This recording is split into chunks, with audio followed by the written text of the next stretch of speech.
Hi, I'm Tom Ross from the University of Tasmania, and together with my colleague Mark Tamplin and a student, Judith Fernandez, we've developed some software that we can use to better assess the quality and safety of oysters during transport and shipment.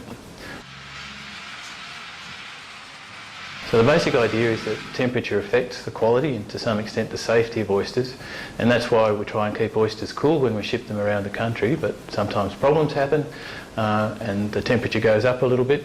And so what we want to know is how important was that loss of temperature control. Again, part of the idea here is that the reason that temperature affects the quality is because bacteria can grow in the oysters. Some of them cause the product to go off. Some of them aren't good for human health, and they can actually cause sickness. They're the Vibrio kind of organisms. So what the software does is to predict or to take the information we have about temperature and use that to work out how much the bacteria could have grown and whether that presents a problem for the quality of the oysters or for their safety. Now, measuring the temperature is done with a data logger, which the guys from ConTag are putting together and making a special version just for the industry.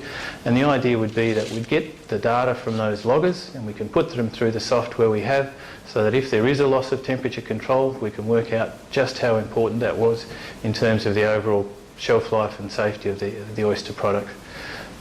Similar technologies are now used in the meat industry, and it's actually part of the export meat orders regulation, so it's accepted both by the regulators and by the industry, and in general it saves people money because you don't throw away product that isn't bad, or you do know when product's bad enough that it does have to be thrown away.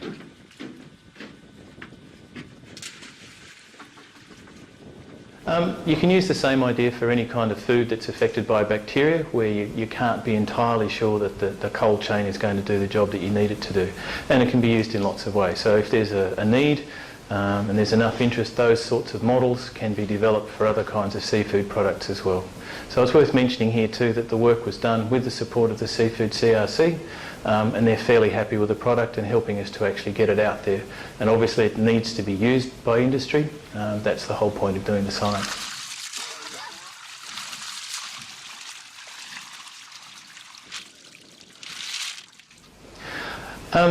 There's a lot of calculations involved in this, and there's a lot of hard work, so it's not a simple thing to do, which is why we use software. So all the data that we have is captured and summarised and simplified in mathematical models that are then run on computers.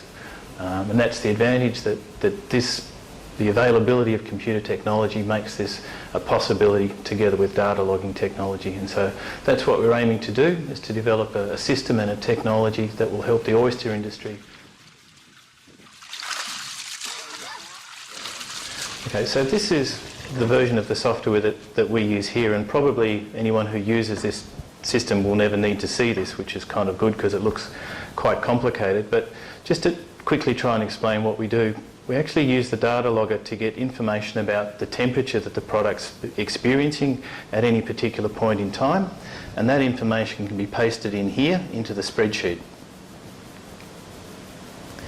So it's all set up in spreadsheet software, but mainly because that's convenient for us. When the final system is put together, again, probably the user won't need to see this, because the thing that we're most interested in this process is to work out how much the total level of bacteria has increased as a result of the times and temperature of distribution, and to some extent whether there's been any chance for the growth of pathogenic bacteria like Vibrio parahemolyticus.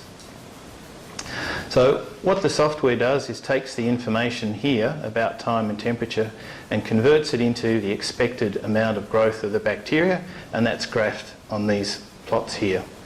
On the plot you can see a faint green line that represents the expected growth of the total bacterial load, and again the total bacterial load dictates the overall quality of the product. The dark green line below is the expected growth of Vibrio in this particular batch of oysters. In this particular example, we've deliberately put in abusive temperatures up around 16 degrees for about half a day, which is the blue line here plotting the temperature. And we can see that here, this is the temperature scale.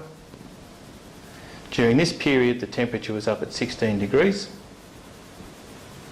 And while the temperature was at that level, you can actually see that this is the expected amount of growth of the total number of bacteria. And it's not that great an amount because it's not a particularly long period of time. If the time were longer, you'd expect more growth to happen. I'll change the numbers in a minute so you can see some of the consequences of what we're doing, but just as an example now. The other line that's on the graph is this dotted red line, and that represents the acceptable level of bacteria in the product. So if this green line ever crosses the red line, we'd consider that product to have spoiled.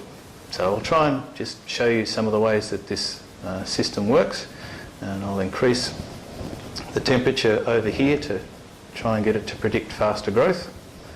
And you can see that responds straight away, but now I'm going to extend that period of inappropriate temperature more. And now you can see, again, the trace here for the temperature has changed in response to the change I've made. The amount of growth is increased, and the amount of growth of the Vibrio is increased even more. So probably an unacceptable amount of growth of Vibrio, and you'd need to consider the overall safety of that product.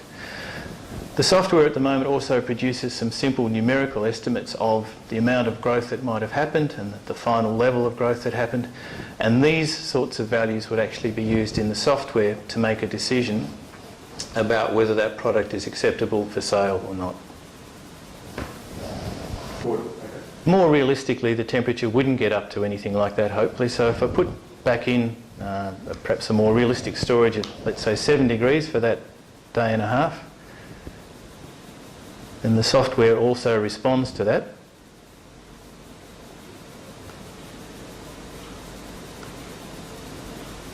And we'll just show you the change on the graph again. So now we've got a temperature starting a little bit high, dropping down to 7 degrees and going back up. So the scale here has changed automatically, and it makes the temperature differences much more dramatic. But what you should see is that the total count, the total number of bacteria, hardly changes at all, because the growth of the bacteria is very strongly related to temperature. So that's really why we're monitoring temperature, because it tells us quite a lot about what the bacteria are going to do. In the case of the Vibrio, the dark green line, you can probably just see that the level of Vibrio goes down slightly, because at those sorts of temperatures, Vibrios not only don't grow, but they actually die quite slowly. And if I were to make that a little bit more extreme, we'd have a temperature just above freezing. You can see that the survival of the Vibrio goes down even more. And so the software now predicts a slightly bigger loss of Vibrio, which is a good thing. So actually we're killing off the bacteria that we don't want to be there. In terms of the total number of bacteria, the pale green line, there's virtually no change, because at those sorts of temperatures, bacterial growth is really, really slow. So the idea here is to create a technology that's useful for the oyster industry, to be able to improve distribution chains, to be much more certain about the overall quality and safety of the product as it gets to market and as it gets to the consumer.